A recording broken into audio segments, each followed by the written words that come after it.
Mental Health is a Lifestyle podcast is not a substitute for a relationship with your mental health professional. Hello, once again, family. Back to another episode of the Mental Health is a Lifestyle podcast with your girl, Andrea Wise Brown. But today, family, I have someone to share with you, and she is special. She's smart. You know what I'm gonna do? I'll just go ahead, and I am going to. I'll introduce her properly by reading her bio. But family, before I do that, we have some housekeeping that I have to do. So if you are new and you're coming by the podcast, or if you watch or listen to the podcast and have never done so, please click this little bell up here, click this subscribe button, and then click that bell so that you get the notification every time a new episode comes out. All right? Okay, because we are family, and I'm going to be dropping the jewels to help you keep your mind healthy and strong. Okay, so family, here we go. So today on the podcast, we have Dr. Nicole O'Barto-Trainer. Did I say that correctly? Yes, you did. Okay, good. So what should I call you? Because I want to be respectful. Oh, please just call me Nicole. Okay, I love it. Okay, Nicole. All right, Nicole. So here we go. I'm going to read your bio. Okay, so Dr. Nicole holds a doctorate in counseling psychology from West Virginia University with clinical training at Allegheny General Hospital in Pittsburgh, Pennsylvania, specializing in mind-body therapies for chronic gastrointestinal and somatic disorders. She received additional training from the Allegheny Center for Digestive Health. Since 2009, Dr. Trainer has focused on integrative mental health, boasting advanced skills in mindfulness interventions, HeartMath, biofeedback, and functional approaches to depression and anxiety, encompassing nutrition, micronutrient therapy, and amino acid therapy. Okay, so family, that sounds like some big stuff, right, y'all? That sounds like some big stuff. And a lot of that is, those are big words, but we don't want to lose you. We don't want to lose you because this is going to be good for your mind and your body. And today, that is what we are connecting. We are connecting your mind to your body. So, hey, Nicole, Dr. Nicole, how are you today? I'm good. Thank you for having me. Oh, absolutely. Thank you for showing up. Okay, so I'll just start off by asking this question, but I'm going to preface it with this. So I wrote a book and it's called 6 Pillars to Power Up Your Mind, Make Mental Health a Lifestyle. And in the book, one of my pillars, and I truly believe this, is nutrition. If you want to get your mind healthy and strong, you have to feed it, and you have to feed it well. Feed your mind. Okay. So I have some background on this. However, you have some extensive background. So today you are the expert. Okay? Okay, good. And I'm loving it. And so I want the family to know that we are talking to a mind and body, a nutritional expert. What is the connection between the gut and the brain? Well, so its formal name is the gut brain axis, right? So it's the axis, the intersection between what is happening in our gut, the integrity and the quality of the health in our gut, and how it influences or permeates the brain barrier, right? So the gut brain axis is kind of like you could think of it as sort of like a wall, right? Like, so the integrity of the gut health is really significant because depending upon the permeability of the gut, that's going to affect kind of that's going to affect influence rather toxins that are allowed to pass through the wall and gain access into the brain. It's going to affect neuromodulation of neurochemicals like serotonin. For example, most people are unaware that 90% of your serotonin receptors are located in your gut. So it's the best example of how, when we say, like, well, does the gut have any impact on mental health? Well, most of us are well versed in knowing from the pharmaceutical industry, right, that serotonin is really important for our mental health, right? And so to think that 90% of our serotonin receptors are located in the gut almost immediately suggests that we cannot neglect our gut health and expect that we're going to enjoy sustainable emotional well-being, right? Like that if neuromodulation of serotonin is vital for balanced mood and emotionality, and the bulk of those receptors are located in the gut, so that means the integrity of the gut has to be strong, right? That means we have to have good integrity in that wall. So like good stuff getting through, bad stuff not getting through, for the most simplest way of explaining it. Yeah, no, that's so good. Okay, so I'm going to try to make it a little more simpler, right? I Mm-hmm. love it. Please keep doing what you're doing. I'm going to be over here on this side trying to make it a little more simpler. So are you telling me, Dr. Nicole, that some of the foods that we eat can increase our level of anxiety? Absolutely. Absolutely. So, in a couple of ways, but the the the way that is the most implicated pathway related to nutrition and mental health is inflammation.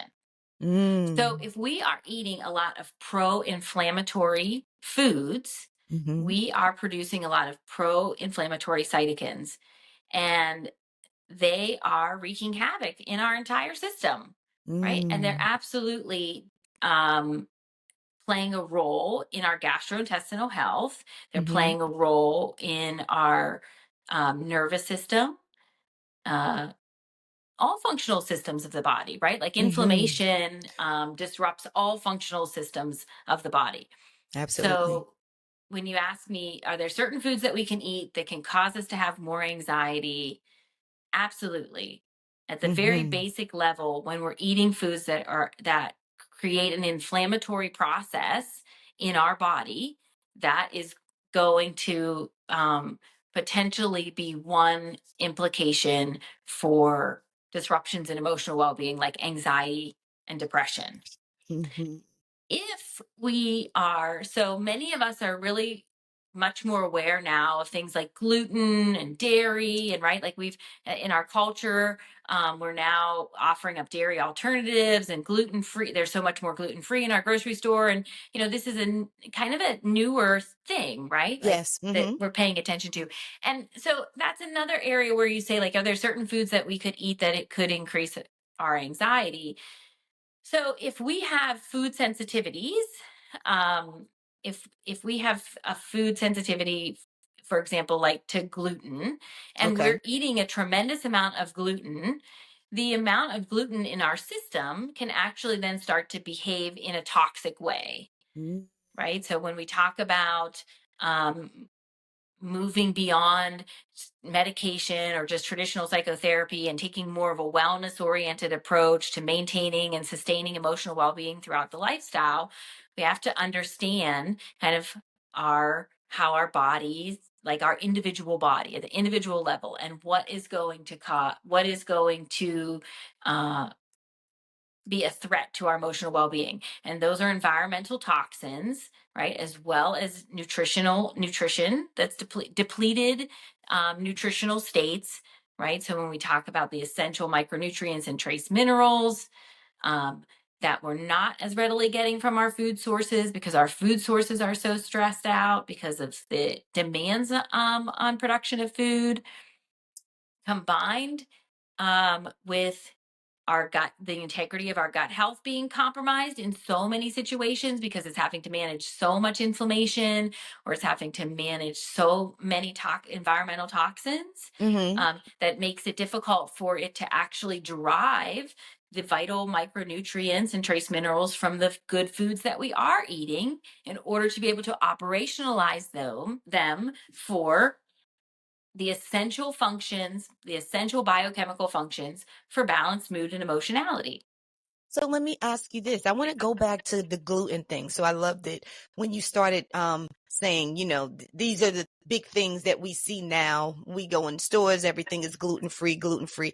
So do you know specifically what's the connection between gluten and depression, or gluten and anxiety? And the reason why I'm asking you this, because I did hear you say this is very individualized, and I get that. And I'm Mm-hmm. hoping, family, that you all get that, because how my body responds, or my mood responds to what nutrients I put in my body, is going to be very different from Dr. Mm-hmm. Nicole or someone else, right? Mm-hmm. But I want to say this, that I was working with a client, and she'd be doing well for a while, that she believed that she had some gluten. And Mm-hmm. that is the only thing that actually creates this shift in her mood to where she's really depressed. And she said that, that it takes some time for it to get out Mm-hmm. her system before her Mm-hmm. mood shifts. So have you Yes. ever heard of that? Or just so me just giving you that story, just wondering, do you have a response to that? Yeah. Yeah. So if she has a sensitivity to gluten, right? Like if her body has a difficult time breaking down gluten, what happens is, again, if the body responds to it as if it's a threat. So it mounts an inflammatory response, right? So that inflammatory response then causes, right, like a stress response in the body. So now we have secretion of cortisol, the stress hormone, cortisol, into the system, right? And so essentially it throws the system completely offline, right? So it disrupts the successful kind of biochemical processes necessary for maintaining mood and emotionality. And it causes inflammation in the brain and throughout the body, right? When we're talking about depression and disruption in emotional well-being, we're usually talking about like inflammation in the brain. Wow. Yeah, yeah. No, no, no. I can see that. That's what she told me. And I was like, okay, because I know that, yeah, what we eat does and can affect our mood. But Mhm, specifically, mhm. yeah, she opened me up to that idea, and Yeah, to yeah, learning more about that. So yeah, yeah. so I wanted to ask you about that, the whole gluten free and gluten, and yeah, how that can cause inflammation. I love that. Did you want to say something else? It looks like you wanted to say something. Well, I think the other piece is that there's so when we're talking about like emotional well-being, Mm-hmm. we have to consider like the volume of activity within the hippocampus. Mm-hmm. Yes. And so hippocampus, learning, memory, Yes. behavior. Okay. Yes. So Mm-hmm. it is also falls vulnerable. Hippocampal volume kind of falls vulnerable when inflammation is high. So that's the other Mm. piece of this when you're talking about. So again, I talk a lot about how like the role of um, having available to us essential micronutrients, which are Mm-hmm. essentially essential vitamins and minerals, along Okay. with essential amino acids. Um, to create and maintain serotonin, dopamine, converting epinephrine to norepinephrine, these Mm-hmm. neurochemicals for mood and emotionality. But I think the Yes. other piece too is to recognize like the role of other regions of the brain, like the hippocampus, in Mm-hmm. learning, memory, and behavior. So if the Yes. hippocampus is thrown offline because of a certain amount of inflammation, right, Mhm. that's going to affect learning, memory, and behavior. Got That's it.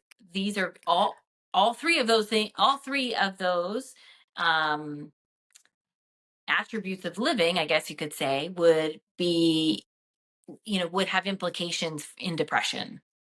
Yeah, no, I get that.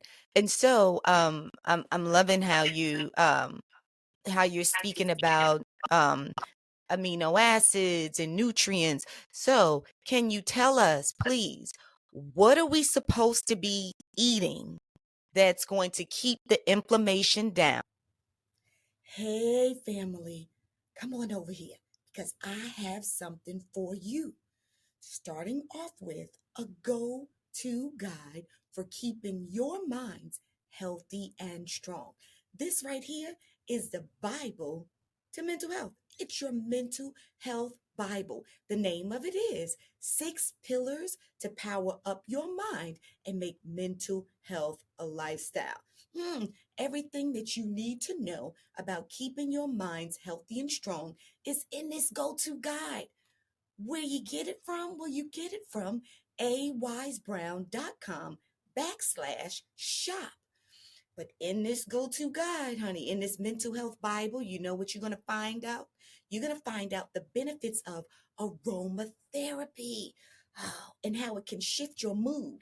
But guess what? You don't have to go anyplace else to look for your aromatherapy because your girls got you, okay? You can get some aromatherapy here. This is aromatherapy is in this candle. This is called a slice of happiness. It makes me tingle, like literally makes me tingle. A slice of happiness. This is a cruelty-free candle with no parabens, no formaldehyde, and no known suspected carcinogenics. Now, you know, you go out here and you find these candles that smell good, but are they good for you? Are they good for your brain? Come on now, get real with yourself.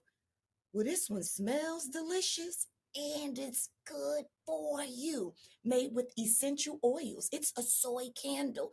Amazing. Uh, you can burn it or you can just walk by and smell it. Lord have mercy, it's so good. Okay, so that's your candle, your aromatherapy, which raises the dopamine in your brain. That's your natural feel good neurotransmitters in your brain. All right, y'all. And I'm a part of you. You're a part of me. We are a family. We got hoodies now, and these are unisex hoodies, and they wear well, they wash well, and they feel so good. So you can wear them over your clothes, you know what I'm saying, and look dope, or you can wear them as your clothes with nothing under them, which I like to do often.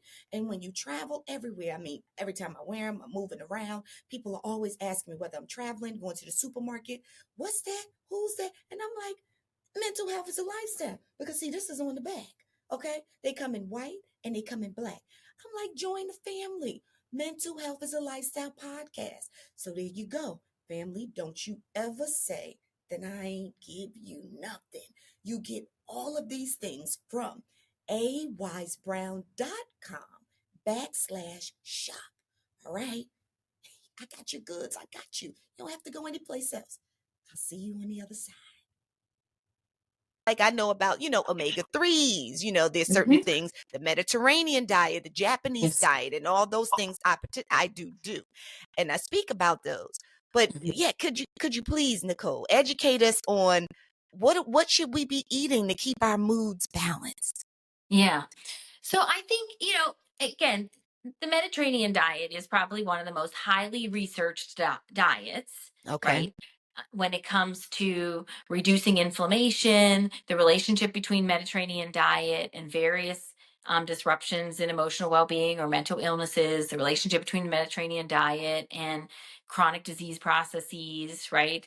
Um, like depression and diabetes. So we know that the Mediterranean diet has a lot of great merits, right? And it's made Yes. up of a lot of polyunsaturated fats, right? Mm. Omega 3s, so good fats.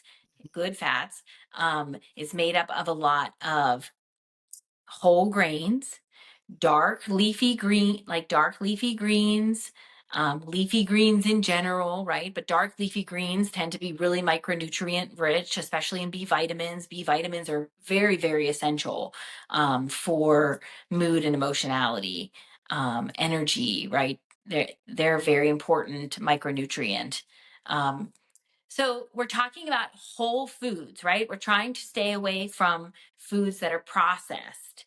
So we're talking about foods in their most original states. So fruits, vegetables, um, dark leafy greens, polyunsaturated fatty acids, nuts, seeds, if you can tolerate nuts and seeds, because they're going to be another source of rich amino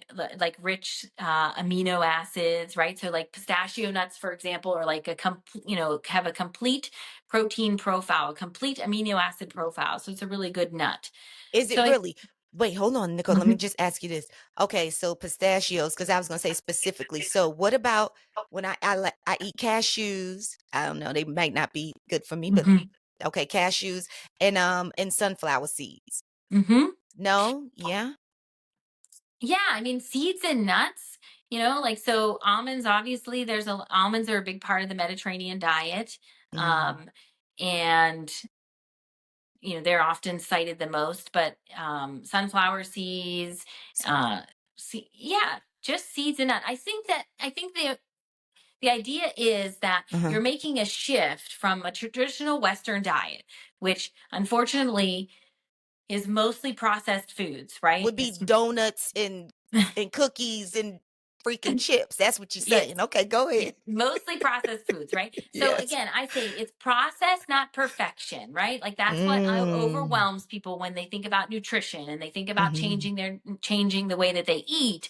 They feel like these Mediterranean diets, these Whole30 diets, or some of these diets that are well cited to be very beneficial for emotional well-being, feel overwhelming for somebody to take mm, on. So I always say like, well, let's just try to move like it's progress, not perfection. So if I mhm, know that eating nuts, any kind of nut, probably is mhm. going to be better for me than eating something processed, right? Got it. Like chips or any of the snacks that are offered most readily up to us, right? Mhm. So, you know, and I strive to move in that direction, right? Like, so I strive to reduce red meat, replacing red meat, including a little bit more plant based protein meals intermixed throughout our week, right? So that we're not always relying on animal based proteins for our proteins, Okay. including fish. Salmon obviously is a really good source of omega-3 Mhm. fatty acids. It's cited a lot in the Mediterranean diet. Um, Olive oil, um, again, those darker leafy greens, and just because they're so rich in those vital micronutrients, right? Like that makes them, Like kale, spinach. Mhm. yes. Mhm. Yeah, Yeah. yeah, yeah. Colorful Um, vegetables, color. right? So any kind of colorful vegetables. I always put colorful vegetables on the list. Fruits, fruits are really high in sugar. We all know that. So, but whole fruit, as opposed to like a processed fruit bar, for example, is much preferable, right? Because again, there's nothing, the processing is what degrades the quality of the food. The processing is what creates like can kind of wreak havoc within our gastrointestinal system, right? So I think it's just, making shifts to whole foods, just recognizing that foods, they always say shop on the outside of the supermarket, right? Mhm. On the outside of the supermarket is where you're going to find the whole foods that do not have any preservatives or not preserved in any way. So they're going to have the most available micronutrients. They're going to have the most, um, you know good fats, right? They're going to be the best foods for us. And then if you as you start to eat more and more from a whole food diet, then you might explore something that's a little bit more of a regimented, diet, like a Mediterranean diet or a Whole30 diet, right? Like there are some diets that, Yeah, where I was gonna say, I'm sorry, Nicole. What's a Whole30 diet? well, Whole30 diet is it's a derivative of the Mediterranean diet, Okay. essentially. Just Okay. whole foods. There's just certain things that they take out. The whole food diet. So dairy is not. There's not a lot of dairy in the Mediterranean diet, if any, right? Mhm. But it's explicitly kind of taken out of the Whole30 diet, right? Okay. Okay. So the Whole30 diet just represents, what is it, 30 things, and you can't eat anything out of the 30? I don't know. I've never heard of the Whole30 diet. Yeah. So it's a it's 30 days they want you to try this diet for, Oh, basically, got it. right? Like whole food diet for 30 days to Got kind it. of keep record of like how does it affect how do you feel? Do you feel differently? More energy, better sleep, um, decreased, you know, joint stiffness, right? Like again, kind of common indicators of inflammation in the body. Okay, no, I like that. Okay, I like that. Okay, so it's Yeah. a concept. It's not necessarily a diet, right? It's a Yeah. concept. To do trying it for 30 days. Oh, I like that. Family, I like that. Because my thought is to always kind of lean into things, and I love your approach, right? Like, not shoving people, this is what you need to do, but it's kind of like, okay, what can I exchange for something else? Like, at Yes. least let me just, what can I exchange? And maybe just exchanging it, family, for 30 days just to see how you feel.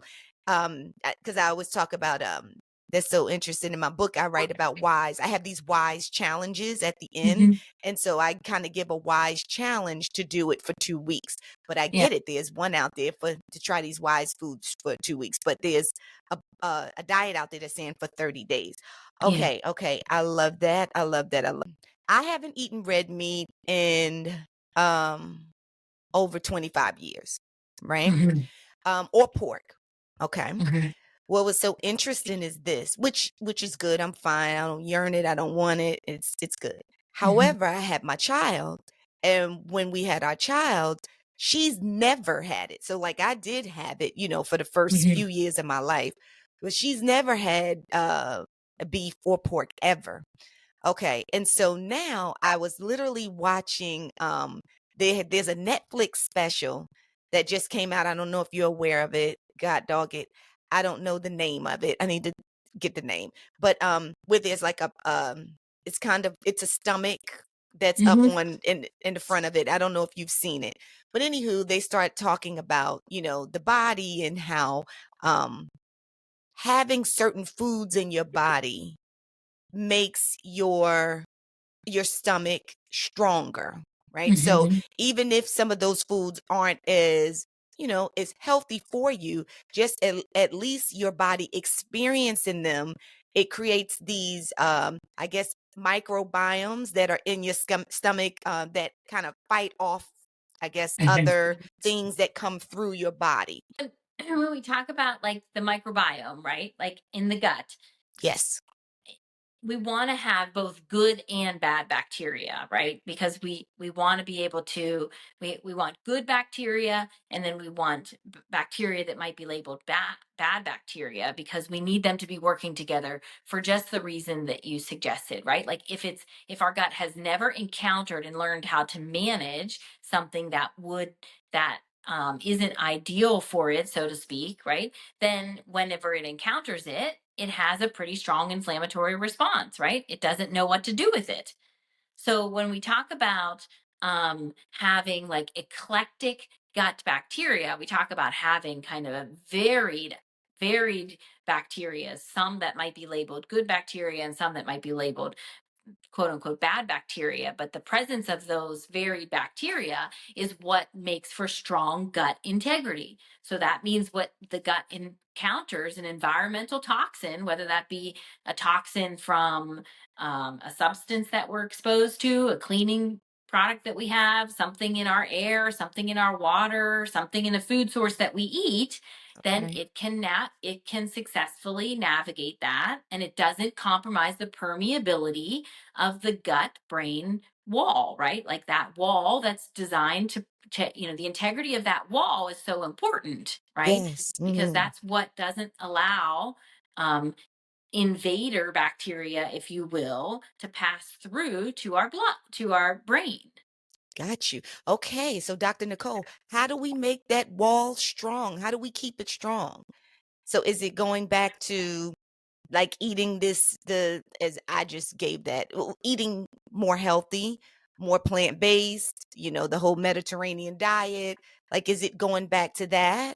How do we make that wall strong? Yeah, so it'd be a combination of like eating whole foods, right? Foods in there, even if they're not, again, showing up on a Mediterranean diet list, Hmm. but they're still whole foods. They're not processed. Okay. Of trying to minimize the amount of toxins that we're taking in. So again, this is where the conversation goes to like, how important is it that we eat organic foods? Well, it's important that we are mindful of fruits and vegetables that we know are heavily sprayed in order to make it to market, because they are, to a certain degree, can be toxic to our system, right? So there's multiple lists out there on the market, right? Like the Dirty Dozen, or lists that provide us with some education about which fruits and vegetables should we be prioritizing in their organic forms, and which fruits and vegetables can we get away with buying non-organic, right? Because again, we have to keep in mind, like, the economics of all of this, right? Organic foods tend to be More more expensive. expensive, and they're Mm-hmm. not affordable for everybody. That's So right. being mindful that certain fruits and vegetables bought in the organic form is really valuable investment for our health, and others we can get away with, right? So so again, it comes back to, like, the foods that we're choosing to eat, the toxins that we're exposed to. So just trying to minimize toxic load as much as we can, because that puts a tremendous amount of burden on our gut. Um, oh, I had another thought, but I kind of lost it. Maybe it'll That's come back. okay. It'll come back. It will come back. Yeah. Well, you know what? And it did come back to me, and I think it's important to mention. So the other piece was, so we talk a lot about fruits and vegetables, of course, right? And we talk a lot about, buying organic fruits and vegetables. But where does our meat come into play? Because many of Mm, us do eat meat, right? And so where we ran into problems, and where we've run into problems with integrity of gut health, is when we started using antibiotics, right? Giving our animal protein sources antibiotics, because we were not subjecting them to ideal living conditions. So the demands for food production got higher, right? We needed to had more eggs, more chicken, more beef, right? So those yes. demands got higher. The living conditions of the animals became deplorable, which subjected them to diseases. So in order to not lose our vital livestock, we started preventatively giving them antibiotics. So Mm, what we know what happened then is there's those antibiotics that were being injected into our food sources then were becoming a part of our diet, right? mhm, And what happens when we use antibiotics is they strip our gut microbiome of all good and bad bacteria, right? mm, So it's a stripping source. So why we have so much compromised gastrointestinal health now is really a lot of it is related to, like, the decreased exposure to bacteria, right? So we over sanitize our hands. Right, like, we all got on board with all those little sanitizers hanging off our purse, and we just were not, right. We don't spend as much time in the environment as we used to, right, getting our hands in the dirt and getting exposed to bacteria, yes. that's available in nature, that strengthens our gut microbiome, strengthens our immune system. We started eating foods, plant or animal proteins that had been exposed to antibiotics, which then became a part of stripping our gut microbiome. So it's being mindful of our food sources, right? And then it's also recognizing the value of restoring our gut bacteria, right? Through probiotics and prebiotics, right? So probiotics are a big thing now, right? Like, on the market, there's probiotics everywhere, right? Yeah. And so I think that's another piece of it, maintaining that gut integrity, and always um attending to maintaining eclectic gut flora, is just making sure that we are eating foods that are both probiotics and prebiotics, right? Um, The Probiotics, difference. Yeah, go ahead. Tell us yeah. So what's probiotics would be, like, we get a lot of probiotics from foods that have naturally occurring bacteria in them, right? So yogurt is often cited as having bacteria, right? So, like, you see, we're and they now. say, let me just come in. They say Yeah, Greek yogurt specifically. Is there a difference? They say Greek yogurt specifically. yeah. So Greek yogurt has more strands of good bacteria than Okay. maybe other cultured yogurts do. Okay. Fermented foods often show up on the list. Um, Like these like sauerkraut. I like to give examples for people to know, right? Yes, So like sauerkraut. sauerkraut, right? Mm-hmm. Mm-hmm. Mm-hmm. Okay. Um, Mhm. it, kombucha drinks, right? Like Kombucha. there's a lot of probiotic drinks on the market now that have good bacteria. They're fermented to keep the bacteria in, but those are another uh, probiotic that you can get. Sourdough bread, for example, right? Oh, Like there is bacteria in that, and so we would oh, never think of that. But if it was, um, if we're thinking about where do we get from where can we pull from kind of eclectic, because some people maybe just don't like yogurt, right? right. So they're Like not going to me. be I don't like yogurt. kefir milk, right? Like if you have no dairy sensitivity, kefir milk, or kefir is another probiotic. But these would be examples of foods that you could incorporate into your diet that are Yes. going to carry with them good bacteria. Got And it. then you could take a probiotic supplement, right? Like there's lots of probiotic supplements on the market. And so you want to do your research and find ones that have been shown to survive sort of like that survive sort of the process, right? To actually still be intact when they reach the gastrointestinal system. Like you were just naming the certain foods, the fermented Mhm. foods, right? So I've learned that those are extremely important to incorporate those in your diet. And then what I did hear about the probiotics, because they are expensive. And Mhm. so me taking those probiotics, what I learned recently was like they don't last for the long term, and it's like Mhm. you have to consistently take them. So Mhm. what I was told was, and I don't know if this is true or not, but what I was told was it just makes more sense not to you know to save your money on those and just invest in the foods. Like the probiotics being expensive on the market, and Right. And so not you as could, effective. And not as effective. So yeah, them being expensive and not as effective as actually, you know, um, adding those foods into your diet on a regular basis. yeah, absolutely. I think that could just be, the default answer when we talk about like supplementing something versus getting it from whole foods, right? And there is, uh you know it, it's questionable, I guess. I don't think the research is clear yet, but there are a lot of supplements that market themselves to say, like, no matter how many fruits and vegetables you eat, you're never going to be able to get all the essential vitamins and minerals that you need, right? So we have to supplement.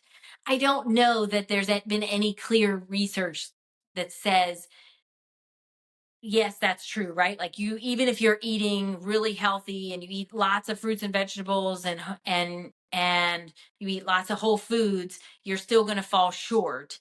Um, that idea is coming from the fact that our food sources have changed so much, and how our food is grown has changed so much that it's not always as rich in the vitamins and minerals that it once was. So that the supplement market, I guess, is saying like we have to be mindful of where our food is grown, how it's grown, because that's going to affect how many vitamins and minerals are actually in it.